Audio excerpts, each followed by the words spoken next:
Hello friends, good morning. आ जाइए, सभी लोग लाइव जुड़ जाइए। हाँ बिल्कुल। आज के क्लास में जो है हम लोग फिजिक्स, केमिस्ट्री और बायोलॉजी तीनों से क्वेश्चन देखेंगे। तो चलिए वीडियो को लाइक कर दीजिए सभी लोग, चलते हैं क्वेश्चन की तरफ। और ये वही क्वेश्चन है जो कल के टेस्ट में लिया गया था। पेड क्लास के बच्चे को टेस्ट लिया जाता है एवरी संडे। चलिए स्टार्ट करते हैं।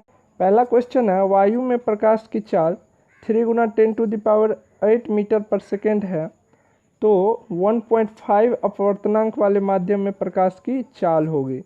यहाँ पर जो है दूसरे माध्यम में प्रकाश की चाल पूछी जा रही है। जैसे आपको हम पिछले क्लास में बताए थे कि अपवर्तनांक कैसे निकालना है और दूसरे माध्यम प्रकाश की चाल कैसे निकालना है। तो सबसे पहले पहला माध्यम का प्रकाश का चाल रख दीजिए 3 × 10⁸, ठीक है। और यहाँ पर जो ये ऊपर वाला साइन है, यहाँ पर हमने इंडिकेट कर दिया था कि ये पावर का साइन है, ठीक है। और अपवर्तनांक कितना है 1.5 से कट कीजिए 3 को, 2 बार में कट जाएगा तो कितना आंसर हो गया 2 × 10⁸ मीटर पर सेकेंड। तो यहाँ से बी नंबर ऑप्शन आपका सही हो गया। चलिए अगला प्रश्न देखते हैं। दूसरा नंबर क्वेश्चन है, किस रंग में प्रकीर्णन सबसे अधिक होता है। तो देखिए, जिसका प्रकीर्णन सबसे अधिक होगा वो हमारे आंखों तक नहीं पहुंच पाएगा। तो बैगनी रंग का जो प्रकीर्णन होता है सबसे अधिक होता है। पिछले क्लास में हम बताए हुए हैं ये सभी क्वेश्चन, ठीक है। चलिए अगला प्रश्न देखते हैं। अगला प्रश्न है, फ्यूज तार का गलनांक होता है। देखिए, फ्यूज तार का गलनांक जो होता है वो कम होता है, लेकिन प्रतिरोध जो होता है वो बहुत ज़्यादा होता है। क्या होता है? बहुत ज़्यादा होता है। तो यहाँ पर गलनांक पहले पूछा जा रहा है, तो गलनांक कम, और प्रतिरोध अगर पूछा जाए तो ज़्यादा, ठीक है। चलिए आगे बढ़े। चलिए अगला प्रश्न देखते हैं। अगला प्रश्न है, एक विद्युत बल्ब पर 12 वोल्ट 60 वाट अंकित है, तो इसमें धारा होगी। धारा को आई से डिनोट करते हैं, आई पूछा जा रहा है। और वाट को यहाँ से पावर डिनोट कर दीजिए। पी बराबर कितना है 60 है, और भी बराबर कितना है 12 वोल्ट। तो पी बराबर होता है भी इंटू आई, और यहाँ से आई निकालिएगा तो क्या हो जाएगा पी बाय भी, ठीक है। तो यहाँ से 60/12 कर दीजिए, तो 12 पंचे 60, 5 बार में कट गया, तो आपका आंसर हो गया डी नंबर 5 एम्पियर, ठीक है। चलिए आगे बढ़ें। चलिए अगला प्रश्न देखते हैं। अगला प्रश्न है, रेखीय प्रसारण गुणांक का मात्रक है। रेखीय प्रसारण गुणांक का मात्रक जो होता है डिग्री सेल्सियस पर पावर 1 होता है इसका, ठीक है। तो सी नंबर आंसर हो जाएगा आपका डिग्री सेल्सियस पर पावर 1। चलिए आगे बढ़ें। अगला प्रश्न है, सूर्य के प्रकाश की ऊर्जा पृथ्वी तक पहुंचती है। सूर्य की प्रकाश की जो ऊर्जा होती है वो पृथ्वी तक किस तरीका से पहुंचती है, जल्दी से बताइए, जल्दी से बताइए। यहाँ पर जो है विकिरण द्वारा जो है पहुंचता है। चलिए आगे बढ़े। 7वां नंबर क्वेश्चन है, निम्न में से कौन सदिश राशि है। सदिश राशि और अदिश राशि पर हम पहले क्लास में बता चुके हैं, ठीक है। तो जल्दी से बताइए कौन सा होगा इसमें, सभी बच्चे बताइए। हाँ कमेंट करते चलिए। सही है, बहुत का सही आंसर है। चलिए बी नंबर, विद्युत क्षेत्र जो होता है वो सदिश राशि होता है। 8वां नंबर क्वेश्चन है, अम्ल तथा क्षार की परस्पर अभिक्रिया को कहते हैं। देखिए, अम्ल और क्षार जब अभिक्रिया करती है तो क्या बनता है, जल और लवण बनता है, ठीक है। जब कोई अम्ल किसी क्षार से अभिक्रिया करता है तो लवण तथा जल बनाता है, और यह अभिक्रिया जो है उदासीनीकरण अभिक्रिया कहलाता है। तो आपका क्लियर हो गया है, सी नंबर आंसर आपका हो जाएगा उदासीनीकरण। चलिए आगे बढ़ें। चलिए अगला प्रश्न देखते हैं। अगला प्रश्न है, प्रबल अम्लीय विलयन में मेथिल ऑरेंज का रंग होता है। प्रबल जो अम्लीय विलयन होता है उसमें मेथिल ऑरेंज का रंग लाल होता है, तथा क्षारीय माध्यम में अगर पूछा जाए तो वहाँ पर पीला होगा। तो लाल हो गया आपको प्रबलीय अम्लीय माध्यम में, और क्षारीय माध्यम हो तो पीला, ठीक है। यहाँ से याद रखना है क्षारीय माध्यम। चलिए आगे बढ़ें। अगला क्वेश्चन देखते हैं। अगला क्वेश्चन है, एल्युमिनियम का ऑक्साइड होता है। केमिस्ट्री के पिछले वाले क्लास में शायद हम ये क्वेश्चन पे डिस्कस किए हुए हैं, ठीक है। जल्दी से बताइए इसका क्या आंसर होगा। एल्युमिनियम का ऑक्साइड होता है, अम्लीय होगा या क्षारीय, जल्दी से बताइए। देखिए, एल्यूमिना जो होता है Al2O3, इनको जो है एल्युमिनियम का ऑक्साइड बोला जाता है, ठीक है। ये उभयधर्मी प्रकृति के होते हैं, अर्थात यह अम्ल से तथा क्षार दोनों से क्रिया करके क्या बनाता है, लवण बनाता है, ठीक है। तो ये क्या है, उभयधर्मी है। तो 10 का आंसर हो गया आपको डी। चलिए आगे बढ़ें। अगला प्रश्न है, अधातुओं में द्रव है, इनमें से कौन सा एक ऐसा है जो अधातु होते हुए भी लिक्विड के फॉर्म में है? जल्दी से बताइए, बहुत ही ईजी है। हाँ, ए नंबर, केवल ब्रोमीन ही एक ऐसा अधातु है जो द्रव की अवस्था में पाया जाता है। तो 11 का आंसर हो गया आपका ए। चलिए आगे बढ़ें। अगला प्रश्न देखते हैं। अगला प्रश्न है, प्रोटॉन है, यहाँ पर प्रोटॉन जो नाभिक में होता है, प्रोटॉन, ठीक है, प्रोटॉन तथा न्यूट्रॉन जो नाभिक में पाया जाता है उनके बारे में, प्रोटॉन के बारे में पूछा जा रहा है। भारी हाइड्रोजन का नाभिक नहीं, उसके बाद है एक मूलभूत कण नहीं, ये परमाणविक कण होते हैं। उसके बाद धनावेशित, हाँ ये सही है, ठीक है। तो आपका राइट आंसर जो होगा 12 का वो सी हो जाएगा। चलिए आगे बढ़ें। चलिए अगला प्रश्न देखते हैं। अगला प्रश्न है, नौसादर का रासायनिक नाम होता है, जल्दी से बताइए नौसादर का रासायनिक नाम क्या होगा, सभी लोग बताइए।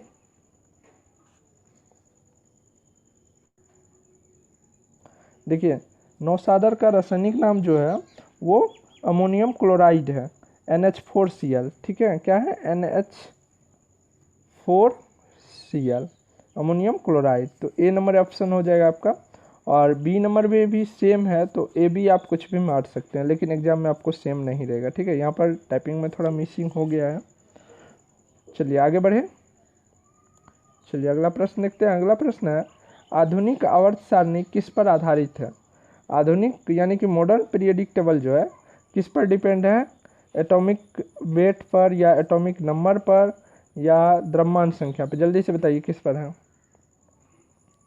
जल्दी से बताइए।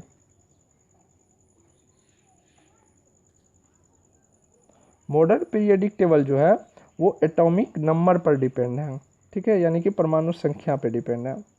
तो यहाँ पर आपको 14 का आंसर हो गया सी। चलिए आगे बढ़ें। चलिए अगला प्रश्न देखते हैं। अगला प्रश्न है, धातुओं का निष्कर्षण डैश से आसानी से किया जा सकता है? इस पर हम बहुत अच्छा से आप लोग को समझाए थे। धातुओं का निष्कर्षण जो है अयस्क से आसानी से किया जाता है, ठीक है। और अयस्क है क्या? तो वो वैसा खनिज है जिससे धातु का निष्कर्षण करना आसानी और सुविधापूर्ण होता है, ठीक है। चलिए आगे बढ़ें। चलिए अगला प्रश्न है, इनमें से कौन द्विगुणित है? द्विगुणित यानी कि डिप्लॉयड, ठीक है। डिप्लॉयड इनमें से कौन है? तो जैगोट है, बायोलॉजी के पिछले क्लास में हम बताए हुए हैं। तो आपका 16 का आंसर हो गया डी। चलिए आगे बढ़ें। चलिए अगला प्रश्न देखते हैं। अगला प्रश्न है, पाचन में मदद करने वाला अम्ल है, डाइजेस्टिव में मदद करने वाला कौन सा अम्ल है? जल्दी से बताइए। देखिए अमाशय में जो है हाइड्रोक्लोरिक अम्ल या हाइड्रोक्लोरिक एसिड उत्पन्न होता है, जो कि क्या करता है? पाचन में मदद करता है। तो आपका आंसर हो गया बी, ठीक है। सिर्फ हाइड्रोक्लोरिक एसिड ही नहीं उत्पन्न होता है, बहुत सारा होता है अमाशय में, लेकिन ये जो है आपके जो ऑप्शन दिए हुए हैं तो ये क्या करते हैं? पाचन में मदद करते हैं। चलिए आगे बढ़ें। अगला प्रश्न है, मेंडल के प्रयोग में विकसित लक्षणों की जोड़ी को कहते हैं?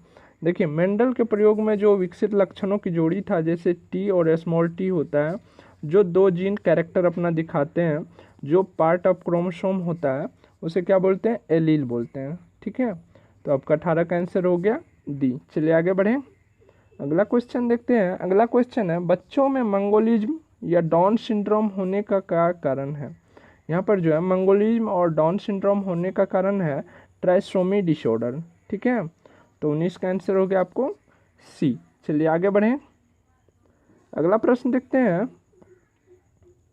अगला प्रश्न है, इनमें से कौन यौन संचरित रोग है?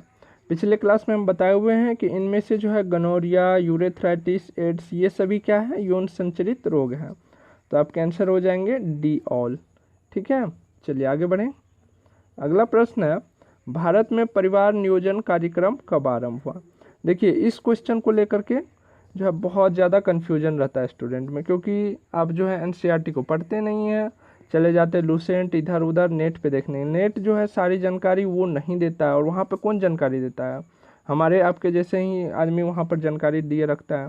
तो वो गलत भी हो सकता है, लेकिन सही भी हो सकता है। हम नहीं बोलते गलत ही होगा 100%, लेकिन आपके एग्ज़ाम में जो आपका एनसीईआरटी है, जो आपका सिलेबस है, उसमें अगर गलत दिया हुआ है तो गलत ही पूछेगा, ठीक है। तो आप अपने एनी टाइम अपने एनसीईआरटी को फॉलो करें बायोलॉजी में। तो यहाँ पर है, भारत में परिवार नियोजन कार्यक्रम कब आरंभ हुआ, यानी कि फैमिली प्लानिंग?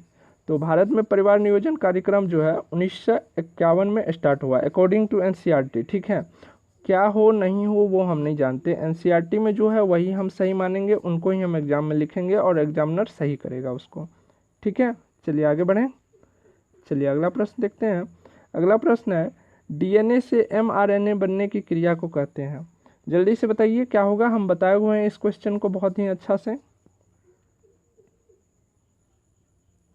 देखिए, डीएनए से एमआरएनए बनने की क्रिया को क्या बोलते हैं?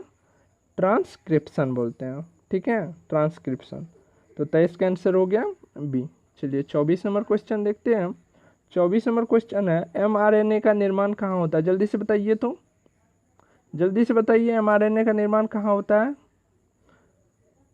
हाँ, केंद्रक में होता है। ठीक है, तो 24 का आंसर हो गया सी। चलिए आगे बढ़ें। चलिए अगला प्रश्न देखते हैं। अगला और आखिरी प्रश्न है डीएनए फिंगरप्रिंटिंग का क्या कार्य है? देखिए, डीएनए फिंगरप्रिंटिंग का कार्य जो है संतान के सही माता पिता की पहचान करना। जब कोई माता पिता अपने पुत्र से या अपने जो भी बच्चे होते हैं उनको बोलते हैं कि ये मेरा नहीं है, या उन पर कोई और अधिकार जमाने लगता है, तो उस टाइम में ये किया जाता है। उसके बाद है संदिग्ध माता पिता की जानकारी प्राप्त करना, जैसे किसी पुत्र से उनके माता पिता का जानकारी प्राप्त करना।